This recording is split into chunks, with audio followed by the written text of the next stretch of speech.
Assalamualaikum warahmatullahi wabarakatuh. Halo guys, jumpa lagi di Harian M Channel. Oke, buat teman-teman yang klik video ini, saya berharap mudah-mudahan teman-teman kabarnya selalu sehat. Baik, di kesempatan kali ini saya bisa react kembali sebuah video.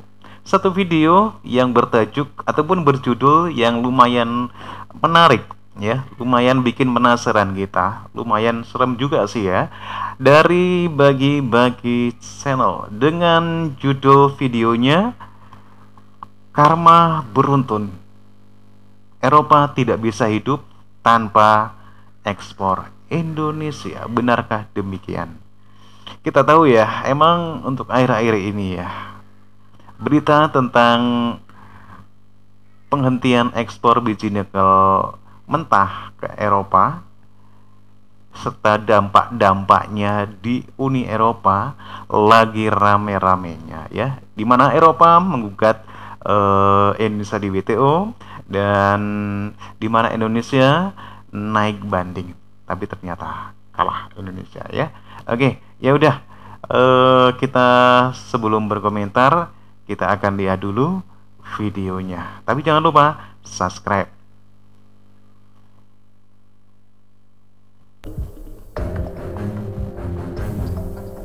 Halo sahabat Bagi-Bagi, kena karma beruntun. Eropa tak mampu bertahan hidup tanpa ekspor dari Indonesia. Harga batubara cetak rekor.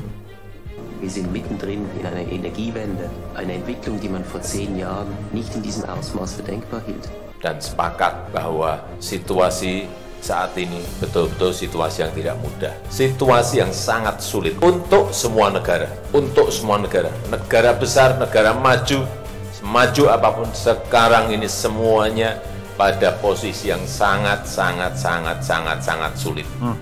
Urusan inflasi, urusan pertumbuhan ekonomi yang anjlok, urusan krisis energi, urusan krisis pangan yang diikuti dengan sulitnya mencari pupuk, krisis finansial, semuanya menghantui semua negara. Policy, kebijakan, semuanya harus hati-hati. Jangan sampai keliru, jangan sampai salah. Begitu salah, resikonya gede sekali. Karena situasinya betul-betul situasi yang tidak normal untuk semua negara. Dan diperkirakan awal tahun depan sudah masuk pada resesi global. So we want to develop further the trade on palm oil and other things, but just in the best interest of the world and of the planet, so through sustainable way. Bagi-bagi. Sahabat Bagi-Bagi, negara barat pasti sekarang sedang kebingungan. Walaupun Indonesia kalah di WTO, tapi Indonesia tak akan ekspor-ekspor lagi. Dan sekarang, negara barat atau Eropa pasti sangat kebingungan dan panik, lantaran tak ada lagi negara sekutunya yang dapat diandalkan. Apalagi, Indonesia yang tak mau ekspor lagi, untuk hilirisasinya, membuat mereka sangat tak senang, dan sangat diancam kiamat Eropa. Bahan batubara, dan beberapa dari bahan tersebut pun sekarang, dinilai sangat mahal yang melambung harganya sangat tinggi, yang mencapai rekor terbesar, dalam beberapa dekade ini. Nasib Eropa memang begitu, yang kehidupannya memang terbalik dengan kita. Kalau kata Mimin, bertahan hidup mereka cuma dapat kemewahannya saja, karena dengan mereka yang kehidupannya cuma makan roti dan menjajah seperti dulu, tak akan bisa mengalahkan kita, yang memang dari dulu nenek moyang kita, pintar bertahan hidup. Apalagi, bulan depan akan diambang resesi. Apakah kita harus ajarkan mereka bertahan hidup, dan membuka ekspor lagi? Simak video ini baik-baik, agar kalian tak salah paham, dan malah menyalahkan Mimin di kolom komentar. Sahabat Bagi-Bagi, oke, kembali ke pembahasan utama. Kekhawatiran akan pasokan gas di Eropa, membuat harga gas dan batu bara melambung. Harga batu bara, bahkan sudah menguat selama 10 hari beruntun. Penguatan selama 10 hari beruntun, adalah rekor baru sepanjang tahun ini. Harga batu bara kontrak Januari, di pasar ICE Newcastle, tercatat $389 per ton. Harga batu bara menguat, 4,15% dibandingkan hari sebelumnya. Dengan penguatan kemarin, pada tanggal 30 November maka harga batu bara tidak pernah di zona merah, sejak tanggal 16 November tahun 2022. Batu bara menanjak naik dalam 10 hari perdagangan terakhir. Kenaikan selama 10 hari beruntun ini belum pernah terjadi sepanjang tahun ini. Rekor sebelumnya adalah menguat selama 9 hari yang terjadi pada tanggal 30 Juni sampai tanggal 12 Juli tahun 2022. Selama 10 hari penguatan terakhir, harga pasir hitam sudah melambung 20,8%. Dalam 2 tahun terakhir, harga batu bara juga hanya pernah naik 10 hari beruntun, selama 3 periode, yakni pertengahan September, dan Desember tahun 2021, serta November tahun 2022. Penguatan kemarin juga mendekatkan pasir hitam kembali, ke level $400 per ton. Dalam sepekan, harga batu bara sudah melonjak 9,24% secara point to point. Dalam sebulan terakhir, harga batu bara juga melesat 9,25%, dan dalam setahun masih melesat 173,65%. Penguatan batu bara kemarin, ditopang oleh pergerakan harga gas alam Eropa. Kekhawatiran mengenai pasokan gas, suhu yang akan lebih dingin pada Desember, serta kenaikan penggunaan listrik, membuat harga gas melambung. Lonjakan harga gas ikut mengerek batu bara, karena batu bara adalah sumber energi alternatif.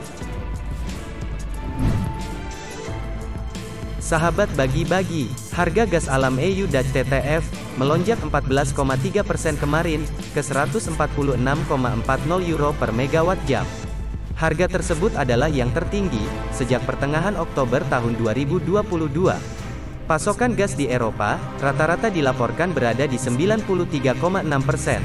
Pada Senin pekan ini, turun dibandingkan hari sebelumnya, yakni 93,9%. Pasokan gas diperkirakan akan menipis dengan cepat, karena suhu yang lebih dingin. Padahal, Eropa dihadapkan pada persoalan besar, dalam mencukupi pasokan gasnya. Norbert Racker mengatakan, suhu di Eropa diperkirakan akan jauh lebih dingin, dalam beberapa minggu ke depan. Kondisi ini bisa meningkatkan penggunaan gas alam dan listrik. Pasokan gas memang masih aman untuk saat ini. Racker menambahkan, persoalan gas bukanlah untuk mencukupi pasokan tahun ini, tetapi untuk tahun depan. Pasokan gas dari Norwegia belum maksimal, karena ada gangguan. Sementara pasokan dari Rusia, jauh berkurang, setelah Rusia memutus pasokan melalui jaringan Nord Stream 1. Di sisi lain, kapasitas listrik yang dihasilkan dari nuklir dan tenaga angin, jauh berkurang pada bulan ini, terutama di Inggris, Prancis, dan Jerman. ING Group mengingatkan, Eropa akan menghadapi risiko besar pada tahun depan, jika hanya mengandalkan pasokan gas Rusia, melalui Ukraina dan Turk Stream. Dengan mengasumsikan, pengiriman gas pada level yang sekarang, maka pengiriman gas Rusia ke Eropa, bisa anjlok 60%, menjadi sekitar 23 miliar kubik meter, pada 2023. Ini jelas risiko yang sangat nyata, tulis ING Group dalam laporannya. Suhu di wilayah Eropa bagian utara, akan turun drastis pada Desember. Maxar Technologies Inc. memperkirakan suhu udara di Eropa akan lebih dingin daripada perakiraan sebelumnya menjelang Desember. Suhu di Berlin diperkirakan mencapai minus 3,5 derajat Celcius pada tanggal 3 Desember mendatang. Suhu di kota-kota utama Eropa seperti Amsterdam, Helsinki, dan Stockholm juga akan jauh lebih dingin dibandingkan normalnya. Sahabat bagi-bagi, Presiden Joko Widodo menegaskan, Indonesia akan tetap menghentikan ekspor bahan mentah nikel, batu bara, dan lainnya. Karena itu, ia memastikan, pemerintah akan mengajukan banding atas putusan WTO. Jokowi kemudian merujuk pada hasil kebijakan pemerintah dalam memberlakukan hilirisasi nikel dan batu bara. Ia menyebutkan, langkah itu telah membuat nilai tambah ekspor nikel dan batu bara melonjak. Nilai ekspor bahan mentah nikel 7 tahun sebelumnya, kata dia, hanya bernilai 1,1 miliar US dollar, atau sekitar 20 triliun rupiah dalam setahun. Begitu pemerintah membuat smelter untuk hilirisasi, pada 2021 ekspor nikel Indonesia, mencapai 20,8 miliar US dollar atau sekitar 300 triliun rupiah. Menurut dia, langkah itu telah berhasil membuat neraca perdagangan Indonesia, selama 29 bulan terakhir, selalu surplus berturut-turut. Sementara sebelumnya, kata dia, selalu negatif, atau defisit neraca perdagangan, selama berpuluh-puluh tahun. Latar belakang itulah, yang membuat dirinya yakin tak akan mundur, dalam melakukan hilirisasi ekspor nikel. Bila ada negara lain yang terganggu akibat kebijakan itu, Jokowi menilai hal itu wajar, karena negara tersebut memang jadi terganggu industrinya. Ia tak menampik langkah Indonesia dalam melarang ekspor bahan mentah nikel, mengancam terjadinya penutupan pabrik di negara lain, hingga memicu timbulnya pengangguran di sana. Terlebih, apabila pengolahan nikel dan batu bara industri tersebut dilakukan di Indonesia. Tetapi menurut dia, langkah ini tetap harus dilakukan, demi membuka lapangan kerja di tanah air, dan menjadikan Indonesia sebagai negara maju. Oleh karena itu, ia kembali menegaskan, hilirisasi akan terus dilakukan, bahkan bukan hanya nikel, tetapi komoditas lainnya seperti bauksit hingga kopi. Menurut Jokowi, hal ini sangat penting agar nilai Indonesia mendapatkan nilai tambah yang jauh lebih besar dibandingkan ekspor dari bahan mentah.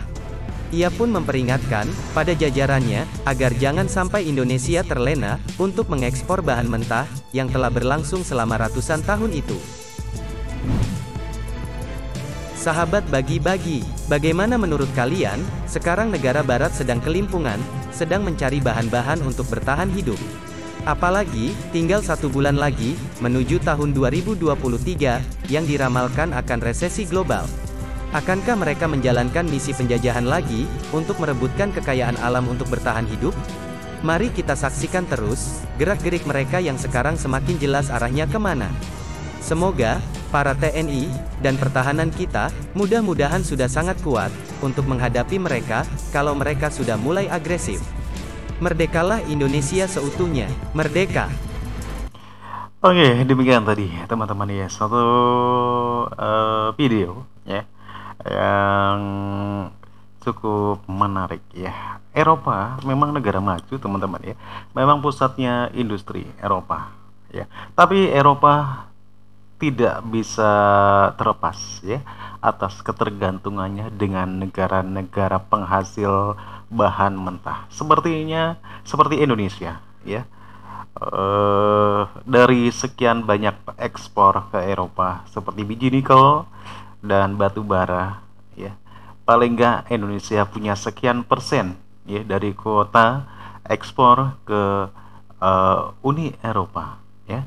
Cukup lumayan besar. Hal ini tentunya sangat mengganggu kinerja dari perusahaan-perusahaan yang ada di Eropa tentunya ya. Dan nampaknya Eropa masih bersikeras ya dalam hal ini ya. Tapi Indonesia memang harus berjuang untuk bisa lebih maju lagi ya, dengan pendiriannya seperti apa yang dicanangkan oleh Bapak Jokowi ya, dengan hilirisasi ya, baik itu biji nikel ataupun yang lainnya, batu bara dan lain-lain. Oke teman-teman ya, bagaimana menurut kalian ya? Bahkan di tahun 2023 ya, menjelang memasuki 2023 ini itu sudah memasuki ambang resesi ya. Kalaupun emang demikian seperti yang diramalkan, bagaimana nasib Eropa ya? Alhamdulillah kalaupun Indonesia masih bisa mempertahankan misalnya ketahanan pangannya, insya Allah ya dampak resesi itu tidak akan seberat ya dengan di Eropa yang begitu mengandalkan produk-produk mentah ataupun bahan mentah dari negara-negara lain. Oke, terima kasih untuk teman-teman yang klik video ini, dan jangan lupa teman-teman bisa dukung dengan cara subscribe. Terima kasih. Wassalamualaikum warahmatullahi wabarakatuh. Sampai jumpa lagi.